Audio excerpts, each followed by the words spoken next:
No Novo Testamento, você vai ver o Evangelho de Mateus, o Evangelho de São Marcos, São Lucas, São João, Atos dos Apóstolos, cartas aos Romanos, primeira carta a Coríntios, segunda carta a Coríntios, e logo após Efésios, aliás, antes de Gálatas, né? Depois Efésios. Todos que encontraram, digam amém. Os que não encontraram, digam espera um pouquinho, apóstolo.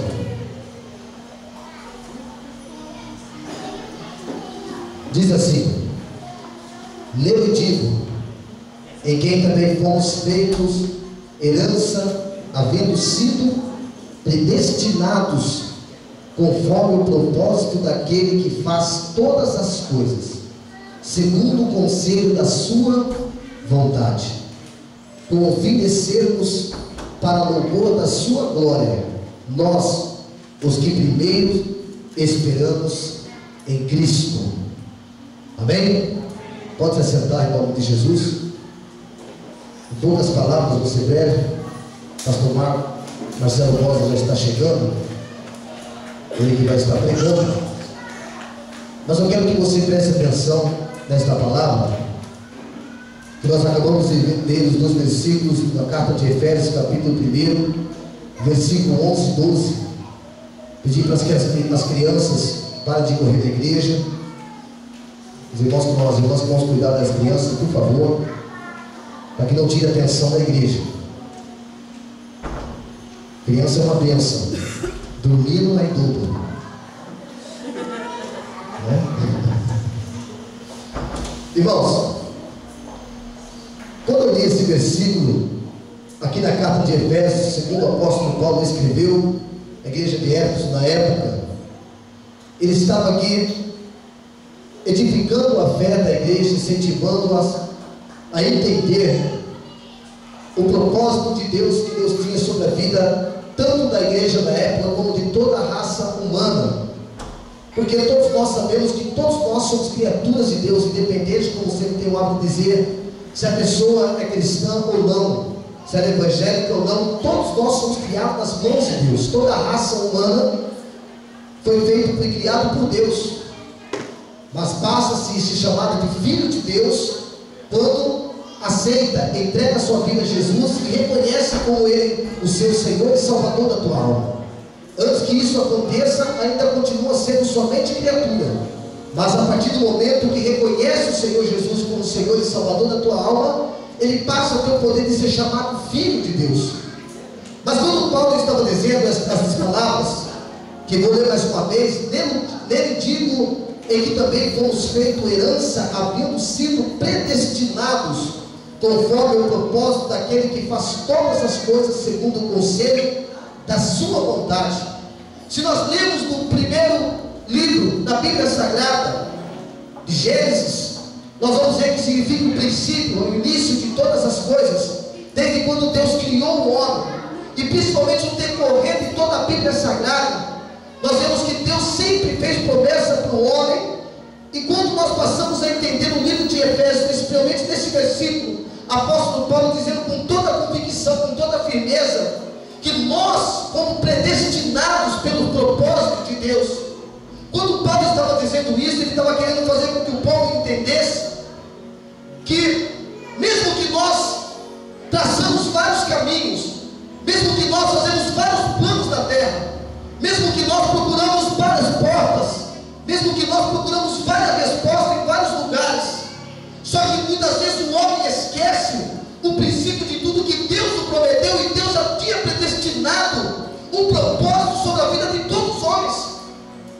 Quando Deus criou o homem, quando nós saímos de dentro do ventre de Deus, e Ele colocou sobre a face da terra, antes de nós sairmos de dentro de Deus, o Senhor já maquinava em sua mente o porquê Ele iria criar o homem.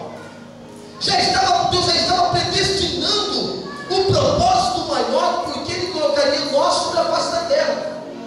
E um dos propósitos maiores, nós pregamos esses dias, que um dos propósitos de Deus criar o homem foi o quê? Que nós passássemos a ter domínio sobre todas as coisas, sobre os animais, sobre as árvores, sobre tudo que estivesse sobre a terra. Nós, homem,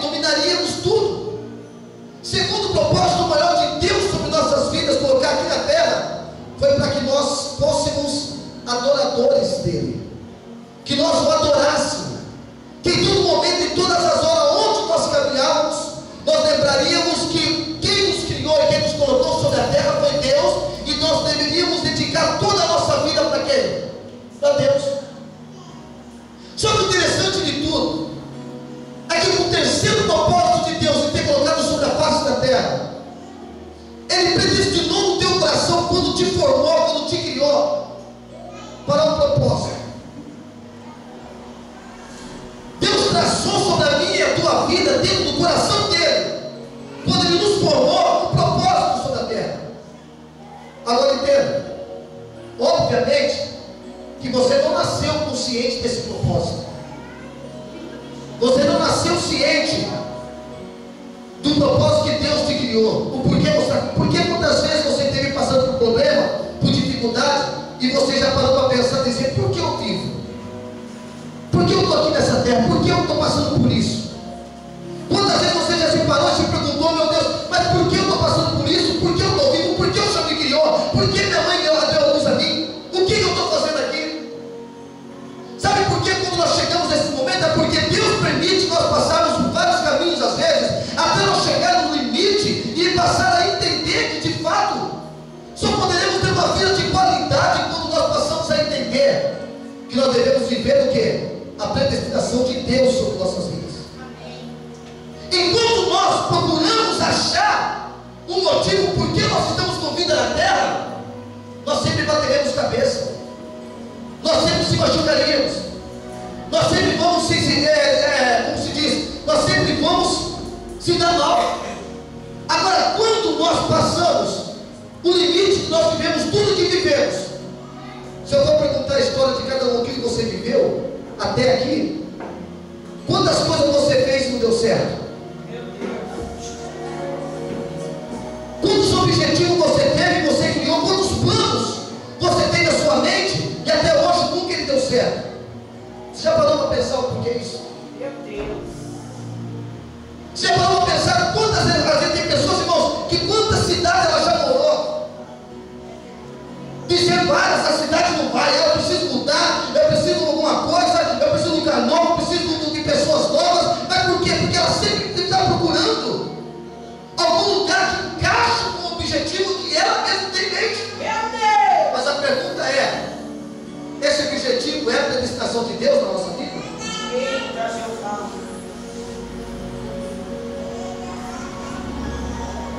Mas sabe o que eu aprendo, querido? Você quer se encaixar e encontrar o motivo maior de você estar por vir aqui na terra, sabe qual é?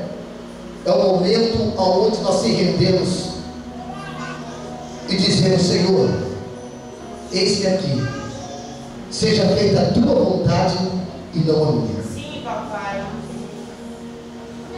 Sabe, quando eu olho para a palavra de Deus, quando eu lembro que Maria, quando o anjo falou que ela iria gerar um filho no seu ventre, e ele seria o Emanuel, ele seria o Messias, ele seria o Salvador de toda a pátria, aquela mulher naquele momento ela não acreditou no que ela estava ouvindo. Primeiro o anjo aparecer para ela, já se pasmou. Por quê?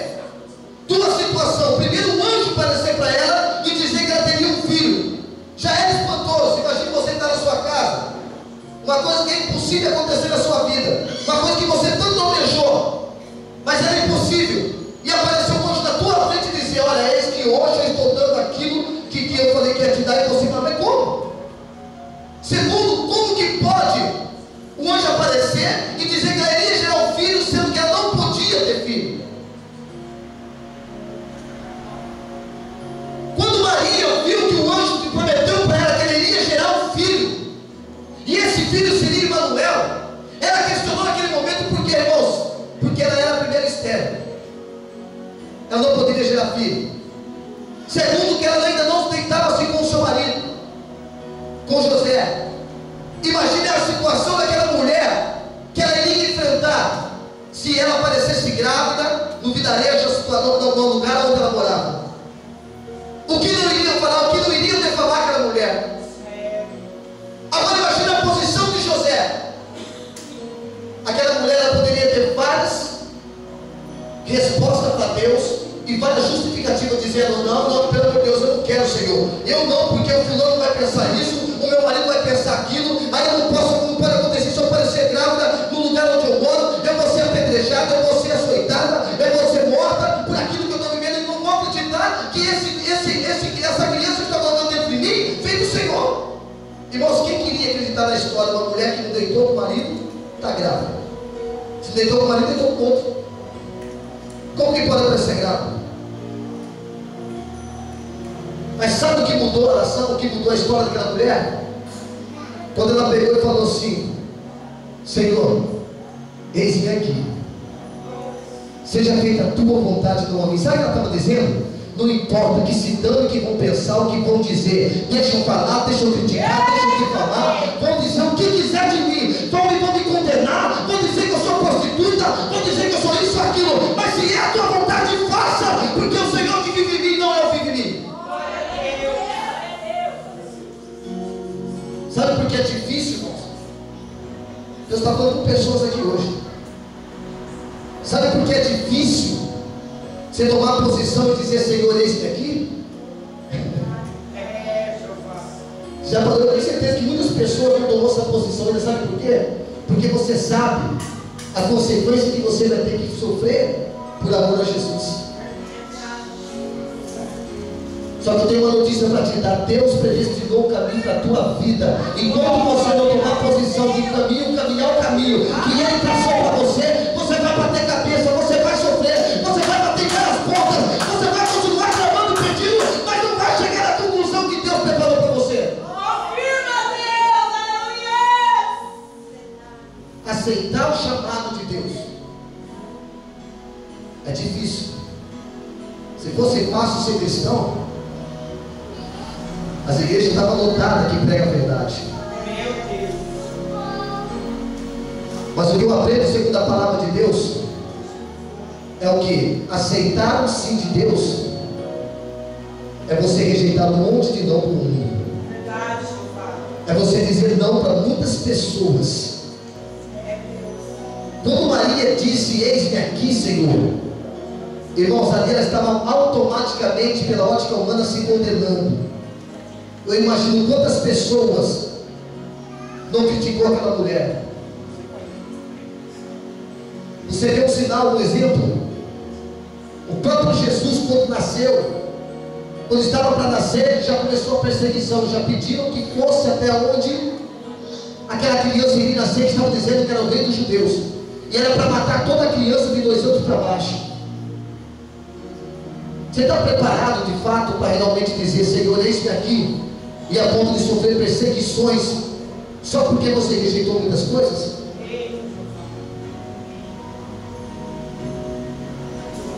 Nele digo, em que também fomos feitos herança, havendo sido predestinados conforme o propósito daquele que faz todas as coisas segundo o conselho da sua vontade. Sabe o que Deus quer dizer para mim e para você nessa noite, querido? Além de você estar a caminho para seguir o propósito que Deus predestinou na sua vida, sabe o que nos edifica mais a fé para continuar caminhando? É que quando nós compreendemos a palavra, que nós somos resposta e concretização daquilo que Deus prometeu para homens lá atrás. Meu Deus. Você sabia que você é uma resposta para muitas pessoas que não acreditam na palavra? Só do fato de você estar com vida hoje, independente se você acredita ou não em Deus, se você aceitou Jesus ou não, só do fato de você estar com vida aqui hoje, já é um propósito maior se concretizado quando Deus prometeu para homens lá atrás, principalmente para Abraão, dizendo que ele seria pai de multidões. Nós somos herança, nós somos geração daquele que Deus prometeu lá atrás.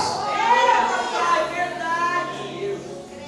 Além de você ser resposta e propósito de predestinação que Deus prometeu para Abraão lá atrás, querido, você tem a sua própria história.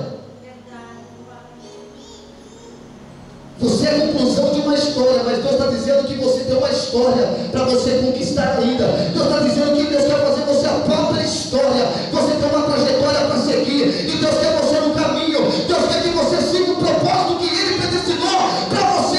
Você talvez não está entendendo, mas basta você dizer nessa noite: eis-me aqui, Senhor.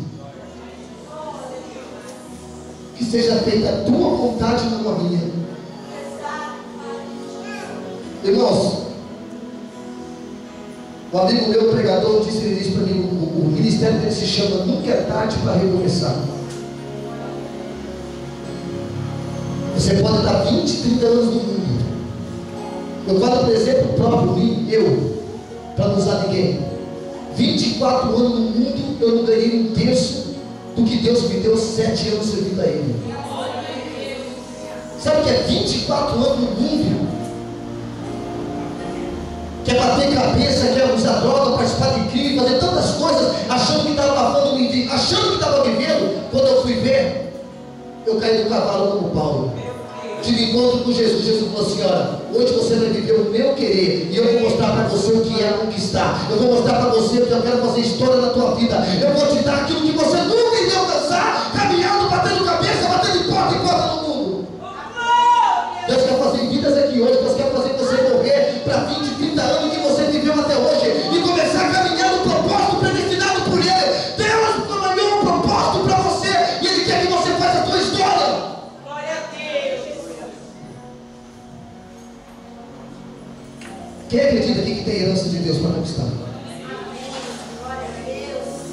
Quem aqui está destinado, com certeza no coração que hoje, a partir de hoje, você vai lutar para essa herança chegar em tuas mãos? Só basta você dizer, querido, em nome de Jesus. A partir dessa noite, em nome de Jesus, diga comigo: Senhor, eis-me aqui. Seja feita a tua vontade e não a minha. Que a partir de hoje, o seu propósito predestinado para a minha vida venha fazer parte dos meus propósitos. Dê uma salva de palmas, Senhor Jesus, bem forte. Aleluia. Glória a Deus. Aleluia, Jesus. Antes de passar para o pastor Marcelo Bosa, eu quero aqui chamar o Sidimar para louvar o Senhor. Sidimar vai estar louvando ao Senhor rapidamente.